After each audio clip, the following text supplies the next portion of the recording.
Friends, market is at all time high. చాలా ఏఎంసీలు ఇప్పుడున్న market positive మూమెంటమ్ని అడ్వాంటేజ్గా తీసుకోవడానికి కొత్త ఎన్ఎఫ్ఓలు కుప్పలు తెప్పలుగా వస్తున్నాయి ఎవ్రీ మంత్. అన్ఫార్చునేట్గా మోస్ట్ ఇన్వెస్టర్స్, కొత్తగా వచ్చే ఇన్వెస్టర్స్ మార్కెట్ పీక్లో ఉన్నప్పుడు ఎంటర్ అవుతారు. ఇద్దరు ఎన్ఎఫ్ఓలో కానీ ఐపీఓలో కానీ ఇన్వెస్ట్ చేస్తుంటారు. వాళ్ళకుండే ఒక కామన్ మిస్కన్సెప్షన్ ఏంటంటే ఎన్ఎఫ్ఓలో కొంటే ₹10 కంటే తగ్గదు. Is it real? ఒకసారి హిస్టారికల్ డేటా చూద్దాం. Hi friends, this is Kranti. I'm a certified financial planner, founder of stellar growth. ఈ వీడియోలో ఈ మిస్కాన్సెప్షన్ని పాస్ట్ డేటా ద్వారా మనం బస్ చేయడానికి ట్రై చేద్దాం. Personally this period resembles 2006 and 2007. Modi గారు థర్డ్ టైం ప్రైమ్ మినిస్టర్ అయ్యారు. There is lot of positive news. Why should we miss? Nobody want to miss the bus. Yes, let's go and invest. So this is the sentiment of many people today. There is a lot of FOMO. These days you hear lot of thematic fund, lot of infrastructure fund, business cycle fund, defense funds. Now there is a tourism fund also. Let us look at the data for two funds. 2006 and 2007 లో వచ్చిన రెండు ఎన్ఎఫ్ఓలను మనం చూద్దాం. Full period లో వచ్చిన funds performance ఆ beer phase లో ఎలా ఉంది, ఆ పీరియడ్లో ఇన్వెస్టర్ సైకాలజీ ఎలా ఉంటుంది ఒకసారి చూద్దాం. So let us look at the data of SBI Blue Chip Fund. The Blue Chip Fund is nothing but a large cap fund. This fund will invest in the topmost companies in India. SBI Blue Chip Fund. అలాగే అదే పీరియడ్లో వచ్చిన ఒక thematic fund, ఒకసారి past హిస్టరీని చూద్దాం. How did the infrastructure thematic fund perform? This is the data for you. ఈ షీట్లో మీకు 2007 జూలై 10th నుంచి 2009 డిసెంబర్ 31st వరకు మీకు ఈ రెండు ఫండ్ల NAV ఉంది ఇక్కడ. You can see this. How did they perform? వాటి NAV ₹10 కంటే బిలో వెళ్ళిందా? ఈవెన్ బ్లూ చిప్ ఫండ్లో ఒకసారి చూద్దాం. So if you see 10th July 2007లో SBI blue chip fund NAV ₹12.44 ఉంది. అదే SBI ఇన్ఫ్రాస్ట్రక్చర్ ఫండ్ NAV ₹10.11 ఉంది. This is in the middle of the bull market. Now let us go to 2008. The bull market peaked in January 2008. January 2008లో SBI blue chip fund NAV ₹17. అంటే 5 నెలల్లో almost 40+% పెరిగింది 5 months.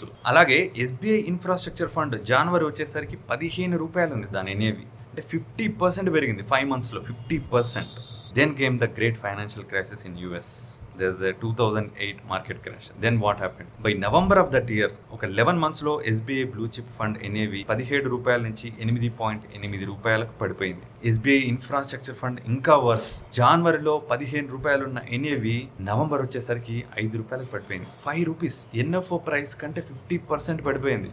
జనవరి 2008లో ఒక 10 లక్షలు కనుక ఈ రెండు ఫండ్లలో ఇన్వెస్ట్ చేస్తుంటే SBI బ్లూ చిప్ ఫండ్లో నవంబర్లోకి వచ్చేసరికి అది 5 లక్షలు అయింది. SBI ఇన్ఫ్రాస్ట్రక్చర్ ఫండ్లో అది 3 లక్షలు అయింది. So don't live in the myth that NFOలో ₹10 దగ్గర కొంటే అది తగ్గదు అన్నది మిత్. ఎస్పెషల్లీ ఈక్విటీ మ్యూచువల్ ఫండ్లో. మ్యూచువల్ ఫండ్ NAV అనేది ₹10 కంటే కూడా తగ్గుతుంది. This the fact. ₹10 నుంచి ₹5 పడిపోయిన తర్వాత ఇన్వెస్టర్స్ మైండ్ సెట్ ఎలా ఉంటుంది? ఇది చాలా లాస్ కదా ఇన్వెస్టర్స్కి. It depends on your mindset. మీ సిచ్యువేషన్ బట్టి ఇది లాసా, ఇది గుడ్డా, బ్యాడా అనేది మీ సిచ్యువేషన్ బట్టి ఉంటుంది. There are 3 types of investors. The first case is patient investors. So ₹5 దగ్గర పడిపోయింది, నాకు ఇప్పుడు అవసరం లేదు డబ్బులు. If he is patient, he can wait. If he waits, today the same SBI blue chip fund NAV is ₹88. So almost 10 times పెరిగింది. SBI infrastructure fund NAV is ₹52. ఇది కూడా ఆల్మోస్ట్ 10 times పెరిగింది. If somebody is patient, the same 10 lakhs today in SBI blue chip is 51 lakhs. Same 10 lakhs in SBI infrastructure fund today is 34 lakhs. So somebody is patient, there is no worry. But there are second type of investors who needs money at that point of time. వాళ్ళకి ఆ టైంలో market correction అయినప్పుడే వాళ్ళకు ఏదో అవసరం వచ్చింది, money అవసరం ఉంది. Then they have to sell at loss. ఆ లాస్ కమ్ముకోవాల్సి వస్తుంది. బట్ మీరు కనుక ఒక ప్రొఫెషనల్ గైడెన్స్తో ఇన్వెస్ట్ చేస్తుంటే ఈ సిచ్యువేషన్ రానే రాదు. ఎందుకంటే మన గోల్ దగ్గరలో ఉన్నప్పుడు, మన విత్డ్రావల్ దగ్గరలో ఉన్నప్పుడు ఏ కామన్ సెన్స్ ఉన్న అడ్వైజర్ కూడా మిమ్మల్ని ఈక్విటీలో పెట్టమని అడ్వైస్ చేయడు. ఎందుకంటే equities are for long term, 5 years and above. నాకు విత్డ్రావల్ అవసరం లేదు అనుకున్నప్పుడే ఈక్విటీలో పెట్టాలి. మీరు విత్డ్రా చేసుకోవాలనుకున్నప్పుడు దాన్ని డెట్కి మళ్ళించాలి, ఈక్విటీలో ఉంచుకోకూడదు. Especially thematic funds. మీరు ఈ సిచ్యువేషన్లో ఉన్నట్లయితే మీ ఫైనాన్షియల్ ప్లాన్ అనేది చాలా bad.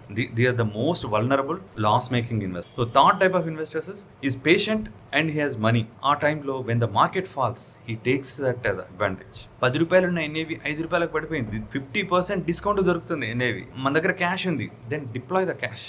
This is the third type of investor, is the most successful investor. Long term లో equity mutual funds will create wealth. So ₹5 దగ్గర కొనుంటే he would have made lot of money. సో ఇది market crash అనేది గుడ్డా బ్యాడా అనేది మన situation బట్టి, మన టైప్ ఆఫ్ మెంటాలిటీని బట్టి డిపెండ్ అయి ఉంటుంది. సో ఫ్రెండ్స్, మీరు ఎన్ఎఫ్ఓలో ఇన్వెస్ట్ చేస్తున్నప్పుడు కొంచెం ఆలోచించండి. ఎందుకంటే మార్కెట్ రన్స్ ఆన్ నెరేటివ్స్. చాలా స్టోరీలు నడుస్తూ ఉంటాయి. Defence is better, tourism is better, tourism is booming, there is a tourism IPO coming, manufacturing is getting better, infrastructure is getting better. Yes, no question about it, is getting better. But at what valuations? ఏ valuation దగ్గర invest చేస్తున్నారు? మీరు lump sum invest చేస్తున్నారా, SIP invest చేస్తున్నారా? మీరు short term కోసం invest చేస్తున్నారా, long term కోసం ఇన్వెస్ట్ చేస్తున్నారా? డిఫెన్స్ సెక్టర్ బాగుంది కదా, డిఫెన్స్ సెక్టర్ స్టాక్స్ అని పెరుగుతున్నాయి కదా, let us invest in defence NFO and withdraw in 3 months. No, this is not the correct way to invest for long term wealth creation. This is short term mentality, this is trader mentality. Without a proper guidance, మీరు కనుక ఇలా చేసినట్లయితే this is disaster for you. So take proper guidance, invest for long term in equities. Don't invest for short term gains, quick gains. Immediate గా money double చేయడానికి కోసం కాదు. Ultimate గా you will make money in equity for long term. Hope you like this video. Please share it with your friends. ఇప్పటివరకు మీరు ఛానల్కి subscribe చేసుకున్నట్లయితే please subscribe to the channel. Don't miss future updates. Thank you for watching my video. Have a good day.